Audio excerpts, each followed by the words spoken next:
Hey you, come quickly to my channel. So আমি তিথিপুর গায়ে চলে এসেছি একটা নিউ ব্লগ নিয়ে। আজকে আমি কি করব সেটাই তোমাদের সাথে শেয়ার করব।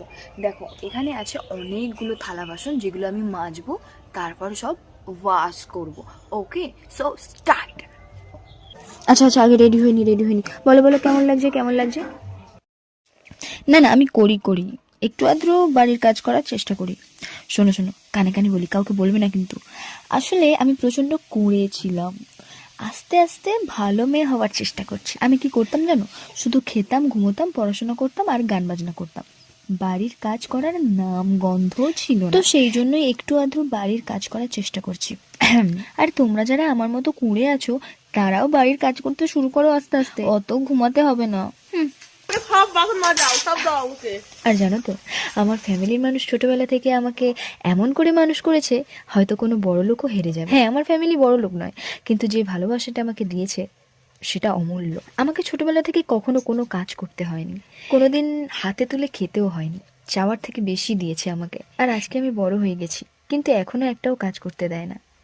জানো, আমি লাইফে কখনো ঝাঁটাও ধরিনি, আর সেখান থেকেই আমি আস্তে আস্তে সব কাজ করার চেষ্টা করছি।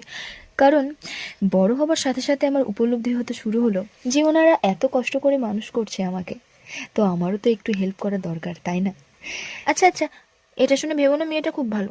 না না, এতটাও ভালো না। আর শোনো তবে, ছোটবেলায় একবার আমি আর আমার একটা ফ্রেন্ড সুমনা ছিলাম, তো আমরা একসাথে পড়তে যেতাম। তো একদিন আমি বলি, চল আজকে আর পড়তে যাব না। বলে, কি বলিস? আমি বলি, হ্যাঁ শোন না। বলতে ও বলে, কিন্তু আমি তো বেরোলাম, কিন্তু এখন না যাওয়াটা কি ঠিক হবে?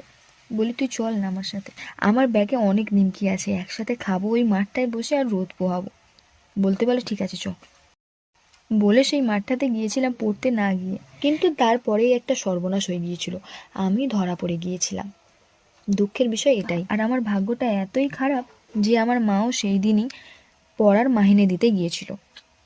তারপর ওখানে গিয়ে দেখেছে আমি নেই। তারপর মা পড়ার ওখান থেকে দিদিকে মাইনে দিয়ে বাড়ি ফিরছে। ওকে, ঠিক সেই সময় আমি আর সুমনাও ফিরছি একই রাস্তায়। আমরা এই দিক থেকে বাঁকলাম আর মা ওই দিক থেকে বেঁকে এসে পুরো সামনাসামনি মায়ের সামনে। আমরা ওখানে মাকে দেখে আমি তো আর নেই, পুরো ছুটে পালিয়ে একেবারে বাড়িতে এসে ঠাম্মাকে জড়িয়ে ধরে বলি, তুমি আমাকে বাঁচাও, নাহলে আজকে মা আমাকে মেরেই দেবে। তারপর মা চলে এসে কি মারলো, উফ, এখনো মনে পড়লে কান্না পায়। আর ছোটবেলায় আমার মতো একটু আধটু দুষ্টুমি কে কে করেছো অবশ্যই করে কমেন্টে জানাবে। ওকে, তো থালা বাসন মাজা আমার অলমোস্ট কমপ্লিট, এবার হচ্ছে ওয়াশ করার পালা। ওকে, চলো।